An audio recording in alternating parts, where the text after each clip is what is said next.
Mesdames et messieurs et mesdemoiselles, c'est dans son bureau ovale à Washington, la Maison Blanche, que le président américain, le 47e président américain Donald Trump, a donné rendez-vous à la presse. Et ce rendez-vous était le moment pour lui d'exprimer devant le peuple américain et au peuple européen la nouvelle stratégie d'extorsion d'argent aux Européens. Je vais vous le dire tout à l'heure et vous allez le comprendre. Parce que les Américains, ils ont tout perdu en Ukraine. Ils ont perdu en valeur. Le complexe militaro-industriel américain a perdu de sa superbe en Ukraine, a perdu de sa valeur. Je le dis parce que tout l'armement américain qui a été envoyé en Ukraine jusqu'à présent pour contrer la Russie, tout s'est avéré inutile.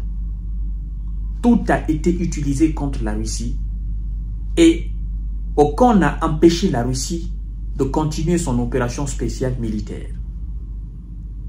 Je vais commencer par les javelines. Après, je vais parler des chars. Je vais parler des bombes à sous-munitions. Je vais parler des obus. Je vais parler des véhicules blindés de transport de troupes. Je vais parler des chars Abrams. Je vais parler des missiles de longue portée. Ajoutez à cela les experts stratèges militaires avec leurs plans qui ont tracé la stratégie d'attaque, la stratégie de contre-offensive de 2023. Ça fait déjà combien? Et ajoutez à cela, je vais parler de la technologie de drone qui a été mise au service de l'Ukraine. Parce que ça, c'est à hauteur d'1 milliard de dollars. Monsieur Anthony Blinken nous a informé que ce sont les experts, ce sont eux qui ont envoyé des experts américains pour aller concevoir les drones afin d'attaquer la Russie, de noyer la Russie. Donc, tout ce qui est armement, renseignement, satellite, tout ce qui a été mis à la disposition de l'Ukraine et utilisé par les experts américains contre la Russie, tout s'est avéré inefficace. Je vais parler des systèmes de défense patriotes. Je vais parler des missiles d'interception de ces systèmes-là. Je vais parler aussi des systèmes de brouillage. Tout s'est avéré inutile. Et à un moment donné, eux-mêmes, ils ont donné l'ordre aux Ukrainiens de retirer les chars Abrams. Je vais parler effectivement, et en dernier lieu, des avions F-16, tant vantés, les F-16 inarrêtables, les F-16 qui vont changer complètement le visage de la guerre, le F-16 qui va pousser les soldats russes à rentrer chez eux, le F-16 qui va alors raser complètement la partie de l'Ukraine qui est occupée par les Russes. Le F-16, l'envoi des F-16 était considéré comme, disons, un tournant majeur de la guerre. Mais au jour d'aujourd'hui, on ne parle plus des F-16. Je suis avec M. Donald Trump. M. Donald Trump, après les F-16, les F-35, au vu de tout ce qui s'est passé avec l'armement américain sur le terrain, M. Donald Trump et l'administration américaine se dit, on ne peut pas quand même rester dans cette honte. Il faut sortir quelque chose et inciter nos alliés à l'acheter. On doit trouver un moyen de renflouer les caisses de l'État. On doit trouver toujours un moyen de surpasser la Russie théoriquement. Donc, le 47e président américain, Donald Trump, informe les États-Unis d'Amérique et l'Europe qu'ils ont conçu le 47e, disons, le F-47, je veux dire. Le F-47, c'est plus le F-35, hein, le F-47. Et il dit que ce F-47 va dominer le monde entier, va surpasser en qualité tous les avions de combat et avions de chasse, y compris les Sukhoi, n'est-ce pas, russes. Mais nous savons, par expérience, qu'entre la théorie et la réalité, il y a toujours eu un écart immense. Parce que théoriquement, tout ce qui a été vendu en termes d'armement américain, pratiquement sur le terrain, la Russie qui n'a pas fait assez d'apologie de ses armes, de ses avions de combat, de ses chars, cette Russie avec ses armes soviétiques ont dominé largement et efficacement les armes modernes américaines. Et donc c'est une honte pour l'Amérique. Et donc constatant cela, surtout les pays de Golfe, ces grands pétroliers, qui achètent souvent des avions de chasse américains, constatant l'inefficacité alors et la suprématie des armes russes sur les armes américaines et occidentales, se tournent dorénavant vers des chasseurs russes. Et ça, c'est un malheur pour les Américains. Ils ne peuvent pas concevoir cela. N'est-ce pas? Qu'on achète les armes et les avions, les chars russes, n'est-ce pas? En délaissant ceux américains. Donc, ils veulent sortir le F-47. Mais, qu'est-ce que le F-47 peut avoir en termes de technologie différent du F-35? Je dois quand même vous dire qu'aujourd'hui, si les Européens doivent encore s'endetter pour acheter ce F-47, moi je souhaiterais qu'ils s'assurent que les missiles Oreshnik ne peuvent pas atteindre ces F-47.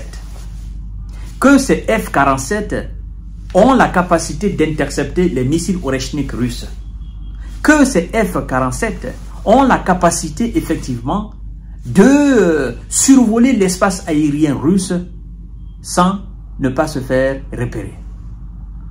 Au pire des cas, ce serait de jeter de l'argent à la fenêtre. Et c'est que M. Donald Trump dit d'ailleurs de ce F-47. Il va plus loin. C'est une moquerie. Il dit qu'ils vont vendre les F-47 à leurs alliés avec, je crois bien, 10% de la technologie, n'est-ce pas, la technologie initiale de l'avion. 10% en moins de la technologie initiale de l'avion. C'est-à-dire que ce qui sera vendu, la version qui sera vendue aux alliés ne sera pas la version initiale que l'Amérique va garder. Et donc, c'est une manière, si vous voulez la version originale, il faudra alors débourser beaucoup plus d'argent ou il y a une deuxième version. Évidemment, les gens veulent les meilleures choses. Ils vont débourser de l'argent pour dire, nous voulons la version originale, nous ne voulons pas la deuxième version. Les Américains, ils sont très forts en marketing. Ah oui, M. Donald Trump, lui c'est un chercheur d'argent, c'est Mr. Money. Oui, c'est un gars qui est doué. Donc, ils vont vendre ça encore aux Européens pour dire, laissez le F-35. Le F-35, c'est comme les iPhones. On vous dit, il y a iPhone 13, 13 Pro Max, 14, 14 Pro Max. Maintenant, ils vont faire sortir 15, 15 Pro Max, 16, 16 Pro Max, 17, 17. Mais lorsque vous regardez les iPhones, vous constatez, en fait, que ce sont les mêmes.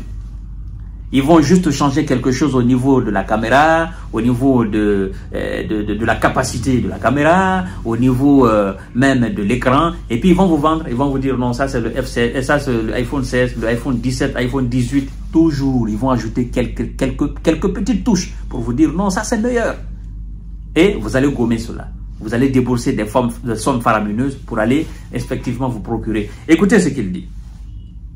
Donald Trump a de nouveau donné rendez-vous à la presse dans son bureau ovale ce vendredi 21 mars pour annoncer la signature avec Boeing d'un contrat pour le premier chasseur de 6e génération au monde. C'est un joli nombre, il dit c'est un joli nombre, a-t-il déclaré le 47e président américain en parlant du F-47 dont un premier modèle est à l'essai depuis bientôt 5 ans. C'est ça. Et en fait, la seule maquette qu'il nous montre, c'est ça. Rien de plus. L'image que j'ai tirée là, vous allez voir. Alors, le seul aperçu connu de cet appareil est cette affiche derrière le président américain, comme on peut le voir dans la vidéo effectivement ci-dessous.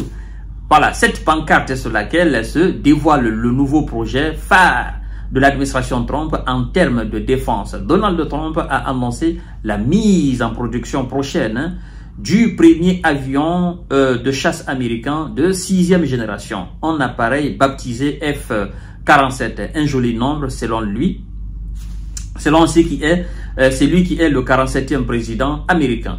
Il dit, je cite, c'est quelque chose que personne n'a jamais vu auparavant. a-t-il déclaré ce vendredi 21 mars depuis son bureau ovale à la Maison Blanche. Qu'est-ce qu'il veut dire? Lui, il est le 47e président et c'est lui qui va faire sortir le F-47. Bon, on continue.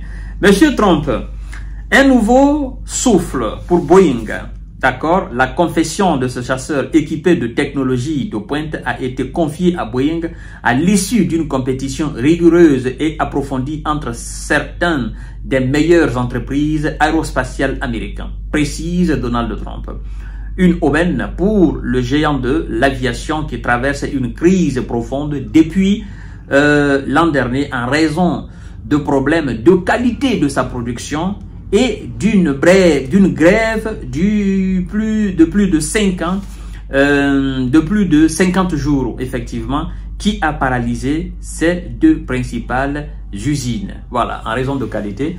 Et tout ce qui a été vendu alors aux Américains, bon, comme je vous ai dit tout à l'heure, hein, voilà, ça manque de qualité, ça manque de pertinence, ça manque d'efficacité sur le terrain, mesdames et messieurs. Alors, il dit, je cite, monsieur Donald Trump parle, il dit, je cite, « Rien au monde ne peut rivaliser, martèle Donald Trump, affirmant que ce F-47 sera l'aéronef mortel le plus efficace jamais construit, plus furtif que ses prédécesseurs et donc quasiment invisible. Une version expérimentale est en essai depuis maintenant 5 ans. Nous sommes certains qu'il pourra surpasser de loin les capacités de toutes les autres, précise le président qui ne ferme pas la porte en partage avec ses alliés. Et ce qu'il dit de ses alliés, c'est ce qui est vraiment pathétique. Hein? Il dit, nous vendrons peut-être une version moins performante à nos alliés. Nous vendrons peut-être une version moins performante à nos alliés. Donc, nos alliés sont des déchets. C'est pas la version originale, la version la plus performante qu'on va vendre aux alliés, mais la version la moins performante, c'est ce qu'on va vendre aux alliés. Mais, par finir, les alliés diront quoi? Non, nous ne voulons pas cette version moins performante. Nous voulons la version plus performante. Et donc, vous allez débourser plus d'argent pour ça. Donc, ils vont faire en qualité-qualité. On ne parle plus de F-35, hein, ça c'est enterré. Donc, l'Allemagne s'est endettée pour les F-35. La Roumanie aussi, je crois bien, il y a un autre pays aussi qui s'est endetté à hauteur de 200 milliards pour acheter les F-35. Et maintenant, on va faire sortir le F-47 et on va vous dire que F-47 est mieux que F-35. Qu'est-ce que vous allez faire de F-35? Ils vont vous inciter à envoyer les F-35 en Ukraine, comme ils vous ont incité d'envoyer les F-16 là-bas. Et donc, qu'est-ce qui va se passer? Vous allez encore vous réendetter, n'est-ce pas, pour acheter les F-47. Et donc, ils vont encore vous dire, non, ne vous inquiétez pas, vous pouvez prendre encore quelques lots, 2 milliards, ça fait déjà 4 milliards, parce que vous n'avez pas encore fini de payer le premier lot de F-35 que vous avez demandé, et directement, on vous incite à payer les F-47. Dans tout ça, là, qui est-ce qui gagne? Ce sont eux qui gagnent, parce que ce sont eux qui conçoivent. Après avoir détruit complètement le projet d'avion entre la France et l'Allemagne. Ils vont lire l'heure. Les Européens n'ont pas dit que l'Amérique c'est leur allié. Il faut comprendre. Alors, nous vendrons peut-être une version moins performante à nos alliés avec peut-être 10% de moins de fonctionnalités, avance-t-il. À ses côtés, son secrétaire d'État à la Défense, Pete Hegseth, a affirmé que cet avion de chasse allait assurer des générations de domination aérienne aux États-Unis. Cité par CNN, le chef d'état-major de l'armée de l'air américaine parle d'un joyau qui offrira une autonomie nettement plus longue, une furtivité plus avancée, mais sera aussi plus durable. Alors, mesdames et messieurs et mesdemoiselles, le programme américain visant à remplacer le F-22 avait été interrompu en 2024 sous la présidence de M. Biden pour des raisons de coût. Alors, voilà un peu. Donc, c'est une manière encore pour les Américains de mettre la pression sur les Européens et d'acheter, évidemment. Les Américains, ils vont broyer ils vont broyer les Européens. Ah oui, en fait, on vous amène dans un trou,